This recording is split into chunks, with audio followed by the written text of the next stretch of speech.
કૂદતા કા રાજ હે તો તું હોય જાને ભાઈ કૂદતાનું રાજ હોય તો તારું કામ શું છે અહીંયા તારા ભાષણથી ને કઈ યંગ છોકરાઓ કઈ બગડી ઉશ્કેરાઈ જાય અને સામે લડાઈ હેની ભાઈ લડાઈ કરવાની આવા મોલાના એની શું જરૂર છે અહીંયા ભાઈ જુનાગઢમાં આવા લોકોને તો છે ને ખરેખર પકડીને એને ભાઈ તમે પાકિસ્તાન ભેગા થાવ અને બોલી એની બોલવાની અનાજ આઈનું ખાવાનું એમ જો તું એક વારમાં તારો કલર અહીં બતાડીને જા છો તારી વિકૃતતા મગજની એ અહીં એમને બતાડીને જા તો તું જ્યાં બોમ્બેમાં પણ જે નમાજ પઢાવતો હોય ત્યાં તું કેવું જ્ઞાન આપતો હોય ઉશ્કેણીજનક જ આપતો હોઈશ ને તું બોમ્બે થી આવે છે પાછો ભાગી જાય બહુ મળદનો દીકરો હોત તો રોકાવતો ને તારે કદાચ એ મુંબઈ જતો રહ્યો કદાચ ગિરીશભાઈને તરત ખબર પડી ગઈ હોત ને કદાચ સંજોગવશાત મળવાનું થયું હોત તો ગિરીશભાઈની શું પ્રતિક્રિયા હોત? પછી કઈ માપ જ ન રહી ને બાપુ. મુંબઈથી મોલાના જુનાગઢ આવે છે. જુનાગઢ કદાચ એટલા માટે આવે છે કે જે જુનાગઢની શાંતિ છે, ગુજરાતની જે શાંતિ છે તેને કદાચ ડહોળવા માટે આવે છે. કારણ કે મોલાનાએ એવું જે નિવેદન આપ્યું છે તેને કારણે જે ગુજરાતમાં અત્યારે જે શાંતિપ્રિય વાતાવરણ હતું તે ડહોળાયું છે. ત્યારે જુનાગઢના ડેપ્યુટી મેયર ગિરીશભાઈ કોટેચા આપણી સાથે છે, તેની સાથે વાત કરીશું. ગિરીશભાઈ, જુનાગઢમાં મોલાનાનું જે નિવેદન ભારે લોકોમાં રોષ છે. જુનાગઢના એક નાગરિક તરીકે તમે શું કહેશો? જુનાગઢ કાયમ એક તો શાંતિ પ્રિય રહ્યું છે અને અહીંયા લગભગ અમે હિન્દુ મુસ્લિમો એકબીજાના તહેવારમાં એકબીજાને સન્માન કરતા હોય. આ એવી આવ્યો મોલાના એટલે ખટપટીઓ મોલાના છે કે જેને કામ જ આવા હોય. આવા હિન્દુસ્તાનની અંદર મુસ્લિમ બધા હારા છે પણ એવા જે 25-50 આવા છે ને કે જેને રોટલો અહીંનો ખાવાનો છે, રહેવાનું છે અહીંયા. તમે એકવાર પાકિસ્તાન જાઓ તો તમને ખબર પડશે. મારા કેટલાય મિત્રો છે અહીંયા હિન્દુસ્તાનમાં એમ કહેતા હોય કે અમારે પાકિસ્તાનમાં જે હાલત ખરાબ છે ને એના કરતાં અમે 500 ગણા હિન્દુસ્તાનમાં સુખી છીએ. વ્યસન મુક્તિ માટેથી 31મી તારીખે નરસિંહ વિદ્યા મંદિરમાં બોલાવાના અને બેફામ ખરાબ ભાષણ કરવાનું. એટલે આવા વાતાવરણ બગાડીને જાય છે. હમણાં જ મજેવડી દરવાજા પાસે ત્યારે હા એ પોલીસની હારે જે માથાકૂટો થઈ એમાં પણ 5-6 જણા જ હતા ઉશ્કેરવા વાળા. બધાય ખરાબ નથી પણ ભોગવવું આખી નાતીને પડે. હું તો મુસ્લિમ નાતીના હરેક મારા મિત્રો પણ છે એને પણ કહું છું કે મહેરબાની કરીને આવા મોલાના એની શું જરૂર છે અહીંયા ભાઈ જુનાગઢમાં? એને અહીંયા બોલાવીને બોલવા વાળા નથી અને બોલે તો સારું બોલે છે. અમે પણ 27મો રોજો હોય ત્યારે જાય છીએ ત્યાં, જ્યારે પણ નમાજ ત્યાં પઢાતી હોય 27મો રોજો અમે છોડાવવા ગયા છીએ. તો અમે એવું નથી કે હિન્દુ મુસ્લિમ અમે એક થઈને રહીએ પણ આવા ખટપટિયાઓ આવી અને આને મોલાના કહી જ ન શકાય. આ કોઈ બોગસ માણસ છે, ખાલી બેહાડી દીધો જ અને હજી એનો સીનશોટ જોઉં ને આમ માણે જાણે કોઈ બહુ મહારાજા હોય એવી રીતે હજી ઉતરે મોઢા ઉપર અસર પણ નથી. એટલે આવા વ્યક્તિને મહેરબાની કરીને મુસ્લિમ નાતીના મારા મિત્રોને પણ કહું છું કે આવા જે તમારું બગાડીને જાય, તમારું કંઈ સારું કરીને નથી જતો. કંઈ તારા ભાષણથી ને કંઈ યંગ છોકરાઓ કંઈ બગડી ઉશ્કેરાઈ જાય અને સામે લડાઈ હેની ભાઈ લડાઈ કરવાની 80 કરોડ પ્રજાને ફ્રી ઓફ અનાજ આપે ને એમાં બધા મુસ્લિમ પણ આવી જાય છે. આ જે સરકાર છે મોદી સરકાર, આજે આયુષ્યમાન કાર્ડ દીધે તો એમાં હિન્દુ મુસ્લિમની વાત નથી. આવાસ યોજના છે, પ્રધાનમંત્રી આવાસ યોજના છે તો કાયદેસર એમાં પણ મુસ્લિમોને ઘર આપવામાં આવે છે. તો આપણો દેશ એવો છે કે જ્યાં શાંતિ છે. આવા લોકોને તો છે ને ખરેખર પકડીને એને ભાઈ તમે પાકિસ્તાન ભેગા થાવ અને બોલી એની બોલવાની અનાજ આઈનું ખાવાનું એમ. એટલે બોગસ માણસ છે આ. ગિરીશભાઈ, શું તમને શું લાગે આવી તમે જે પથ્થરમારાની મજવડી ગેટે જે ઘટના બની હતી ફરી પાછું આ જુનાગઢમાં 2-4 મહિના કઈ કારણ વગરનું ઊભું થયું ખબર નહીં. ઈ જે બનાવ હતો એમાં તો પોલીસ અને મુસ્લિમ નાતીના લોકો હામામાં આવી ગયા હતા અને એમાં પણ કોકે ટીખળ કરી. આ તો આપણા ડીવાયએસપી માણ બેસા, બાકી એને માથામાં જે ઘા પણ લઈ ગયા હતા અને એક બે બેનો પીએસઆઈ હતી એણે સાહેબને જે આખી રીતે બચાવ કર્યો. પણ એ વાત અને આ વાતમાં તો કઈ કારણ વગરનો ઊભો થઈને બોલે એ કૂદતા કા રાજ હે તો તું હોય જાને ભાઈ કૂદતાનું રાજ હોય તો તારું કામ શું છે અહીંયા? અને તું બોમ્બે થી આવે છે પાછો ભાગી જાય. બહુ મળદનો દીકરો હોત તો રોકાવતો ને તારે. બરોબર, જુનાગઢમાં રોકાવતું ને. પણ આવા બોગસ માણસો જ આખી જ્ઞાતિને બદનામ કરે. મેં તમને ન કીધું કે વર્ષો સુધી આજે પણ અમે જ્યારે રમજાન મહિનો હોય તો 27મો રોજો છોડાવવા માટેથી ને અમે લોકો ખર્ચો કરીને ત્યાં જાય છે ને એના રોજા છોડાવીએ. તો અમારા મિત્રો છે બધા આવા આવીને અમને દુશ્મનો કરી જાય કારણ કે જ્ઞાતિનું એકબીજા હામામાં આવી જાય. જુનાગઢમાં ગોધરા ટાઈમે પણ અમે માથાકૂટ નથી થવા દીધી. જુનાગઢની અંદર એક બનાવ નથી બનવા દીધો. બધા હંપીને રહીએ છીએ, એકબીજાના પ્રસંગોમાં જાય, વાર તહેવારમાં એ લોકો સન્માન કરે. એટલે આ બોગસ માણસ છે. સારું થયું ATS ને ધન્યવાદ દઈએ કે તાત્કાલિક એને બોમ્બેથી ને લઈ આવ્યા છે કોર્ટ. હવે મારી તો એક વાત એટલી જ છે, અમે જુનાગઢમાં હિન્દુ મુસ્લિમ એક છીએ ને રહે જ ને, એમાં આપણે ક્યાંય વાંધો, બધા એવી રીતે જ રહે. કોર્ટને એનું કામ કરવા દે, પોલીસ એનું કામ કરે, કાયદો એનું કામ કરશે. આપણે શાંતિ પ્રિય, કોઈ ઉશ્કેરવાની જરૂર નથી. અવાવને કોઈ દી બોલાવા જ નહીં. આવા મોલાના અવાવને શું બોલાવીને તમારે આરા બોલાવના છે બાપુ. અહીં જુનાગઢમાં અમે જોયા કોઈ દી હિન્દુ મુસ્લિમ વિશેની વાત નથી કરી. પોતાના માફ કરવાની વાત આવે. કુરાનમાં જે લખ્યું છે કે ભાઈ તમે ગમે એવું કરો, ભૂલ કરોમાં, કોઈનું દિલ દુભાવોમાં, કોઈની હારે લડાઈ કરોમાં, માફ કરવાની વાત આવે. અને આ કાયદેસરનું ઉશ્કેરવા જ આવ્યો હતો. તો ગિરીશભાઈ, આવું જે આયોજન કરતા હોય એનું કોઈ મકસદ હોય છે પાછળનું, કઈ શું એનો ઉદ્દેશ શું છે, અને આવું જે નિવેદન આપતા હોય છે એનો શું ઉદ્દેશ હોય છે? સીધી મને લાગે કંઈક તો હશે જ. અને એના માટે આજે એને રિમાન્ડ ઉપર માંગવાના છે, કોર્ટમાં રજૂ કરવાના. પોલીસ કઢાવશે એની માહિતી. આની પાછળનું પહેલાં તો આયોજકોને પણ કહું છું કે તમને જો ખબર ન પડતી તો આવા લોકોને પહેલેથી ને બાંધીને લઈ આવો. અમારા ગામની શાંતિ ન બગડે. તમે કંઈ બોલો, સારી વાત કરો ને. વ્યસન મુક્તિ માટે છોકરાઓને તમારે કેવું હતું, વાહ વાહ થાત. પણ તું ઊભો થઈને કૂદતા કા રાજ એટલે હું અમારા બી આયેગા.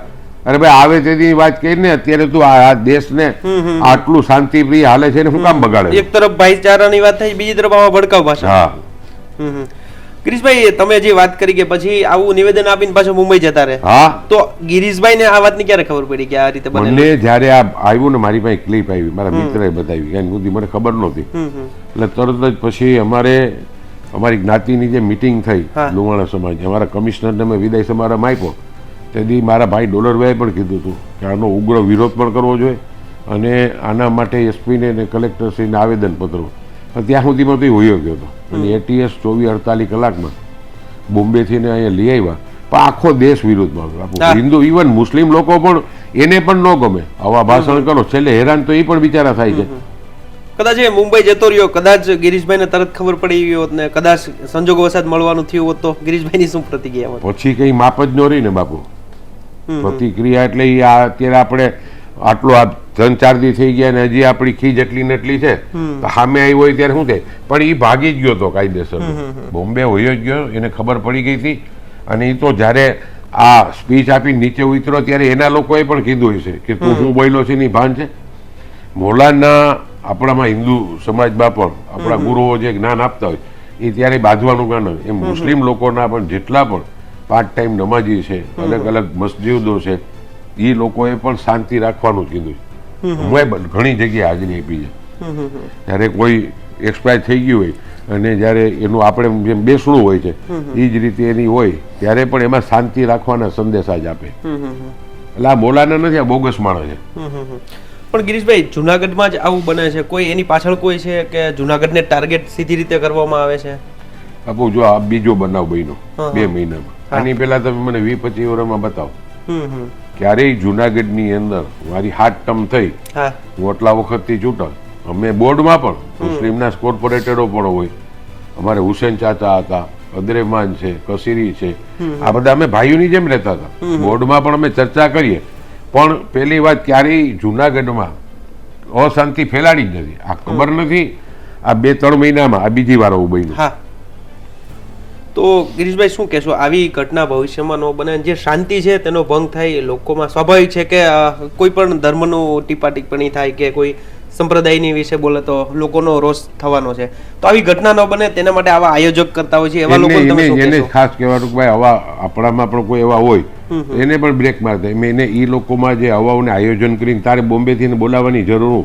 આ કોઈ આ હોશિયાર માણસ, આ તો બુદ્ધિ વગરનો માણસ છે. તું હું બોલે છે તને ખબર નથી. અહીંયા 10 દાતારની આ ભૂમિ છે. એક બાજુ ગિરનારનો પર્વત છે ને એક બીજું દાતાર બાપુ. બે બાપુ હું ઓછા 200 વાર દાતારે ગયા છું. હાલીને પણ જે તે પટેલ બાપુ ત્યાં હતા. તો ઈ ભૂમિમાં પણ આજે મુસ્લિમ લોકો પણ એના મહેમાનો બહારથી આવે તો મા અંબાના દર્શન કરવા લઈ જાય રોપવેમાં.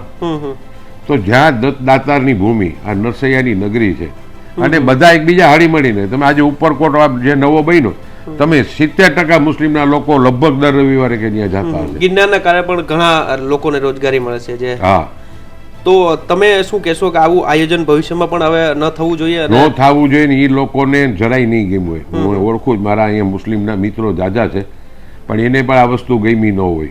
કારણ કે એ તો એકવાર બોલીને વયો ગયો, પછી તારે અહીંયા અમને ઝઘડા કરાવવા, આમાં બધાવા છે, તું બધાવા આવ્યો હતો, તું કઈ તારી સ્પીચથી હું આમાં કઈ ઉલાડા કોઈ મારવાના છે? તો ખોટે ખોટા સ્પીચો દેવાનું બંધ કરે અને આવા લોકોને ખરેખર બોલાવા જ ન જોઈએ. આખા જુનાગઢમાં જે શાંતિ છે, મેં તમને ફરીને કહું કે આ ગામમાં અમારી હાતમ આઠમની જ્યારે રવેડી નીકળે ને ત્યારે કાયદેસર મુસ્લિમના બધા નેતાઓ ચિતાકાના ચોકમાં એનું સન્માન કરે બધા, અને અમે પણ જ્યારે તાજિયા નહીં હોય ત્યારે સ્પેશિયલ ત્યાં બેસીએ, એનું સન્માન કરીએ, એટલે એકબીજા હંપીને રહીએ. આવું જે આવે જ ને બહારથી ને ઉશ્કેરણી કરીને શું કરશે? હાલો ઉશ્કેરણી કરીને તો વયો ગયો, 5-15 છોકરા એવા નીકળે કે એની વાતમાં આવી જાય તો તોફાન કરે, તો નુકસાન તો એના મા બાપને છે. જે મજવડી દરવાજે બન્યું એમાં પણ જે 2-4-5 જણાને બાદ કરતા કેટલા જણાને કાયદાકીય રીતે ફિટ થવું પડ્યું, એના મા બાપની શું હાલત થાય? એટલે આવા લોકોને પહેલા તો બોલાવે જ નહીં ને, એવી જ આપણી રિક્વેસ્ટ છે. ને હજી પણ કહી દો, હિન્દુ મુસ્લિમના લોકોએ એક થઈને રહેવાનું છે. તમને બધો સરકાર પણ લાભ આપે છે.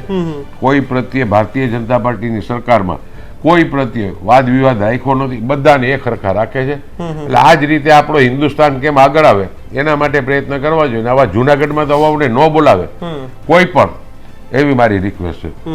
અને ગિરીશભાઈ, ખાસ વાત એ છે કે જે લાઉડ સ્પીકરની ને જે મંજૂરી માંગવામાં આવી હતી, વ્યસન મુક્તિના નામે માંગવામાં આવી હતી, અને પાછળ ખોટી રીતે મંજૂરી માંગીને, એટલે ક્યાંક ને ક્યાંક એમાં આયોજકોનું પણ હશે બાપુ, નીકળશે. કારણ કે હજી પોલીસ આજે એના રિમાન્ડ બીમાન્ડ ઉપર લે ને તો દૂધનું દૂધ ને પાણીનું પાણી થઈ જાય. આ ફેરું એનામાં જે હશે ને એ બધું કઢાવશે. જો 24 કલાકમાં એને બોમ્બે થી લઈ આવતા હોય, અને બોમ્બે પણ ત્યાં ઘણા ભેગા થયા હતા, પોલીસે હિંમત કરી અને કાયદેસરનું એના લઈ આવ્યા. અને હજી મેં એના મોઢા ઉપર જોયું, અને મોઢા ઉપર અસર જ નથી. એટલે એના માટે કદાચ એવું હોઈ શકે કે પોતાની ટીઆરપી મેળવવા માટે આવું કરતા હોય. આપો આવી હું ટીઆરપી? ખરેખર તો મુસ્લિમ લોકોએ છે ને આને મોલાનામાંથી જ કાઢી મૂકવો જોઈએ. જે જગ્યાએ એ નમાજ પઢાવતો હોય ત્યાં સારા શિક્ષણ આપતો હોય છે. આપણે પહેલી વાર એને જુનાગઢમાં જોયો.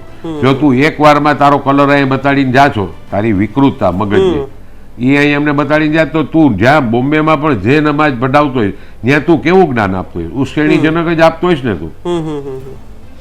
શું ગિરીશભાઈ, અંતિમ સવાલ કે કોઈ શાંતિ ભંગ ન થાય અને લોકોમાં ભાઈચારો જળવાઈ રહે, જુનાગઢના લોકોને, ગુજરાતના લોકોને ગિરીશભાઈનો અંતિમ સંદેશ શું હશે? અંતિમ મારો સંદેશો એક જ છે કે જે રીતે ગુજરાતમાં શાંતિ છે, મેં પહેલે પાછું કહું છું કે આ નરેન્દ્ર મોદી સાહેબની સરકારમાં હરેક માણસોને બધાને એક જ કરી, મેં આયુષ્યમાન કાર્ડ કીધું કે 5-5 લાખ રૂપિયાની જે તમને ફ્રી ઓફ દવાને ઓપરેશન થાય તે હિન્દુને જ મળે છે. અમારા જ હુસેન ચાચુ અહીંયા હતા, એ ત્યારે મારો મિત્ર હુસેનભાઈ અને કોર્પોરેટર હતા, એને જ્યારે હાર્ટની જરૂર પડી ત્યારે મેં પણ પ્રયત્ન કરીને એને કેમ વધારે 5 લાખ રૂપિયા મળે, એટલે બધાને લાભ મળે છે.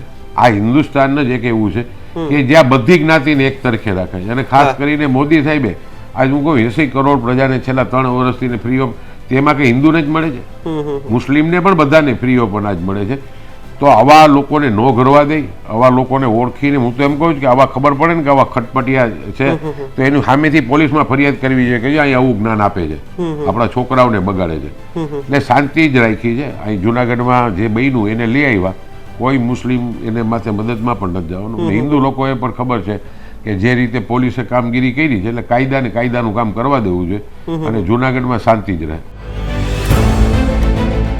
તો આ હતા જુનાગઢના ડેપ્યુટી મેયર. તેમણે પોતાના આક્રમક શબ્દમાં જે ઘટના છે તેને વખોડી કાઢી છે અને ખાસ કરીને ગુજરાત અને જુનાગઢના લોકોને ભાઈચારો જાળવવા અને શાંતિપ્રિય માહોલ બનાવવા માટે તેઓ આહવાન કરી રહ્યા છે. તો અત્યારે બસ આટલું જ. આવી કંઈક વાતો કરતા રહીશું અને મળતા રહીશું વાત ગુજરાતી પર.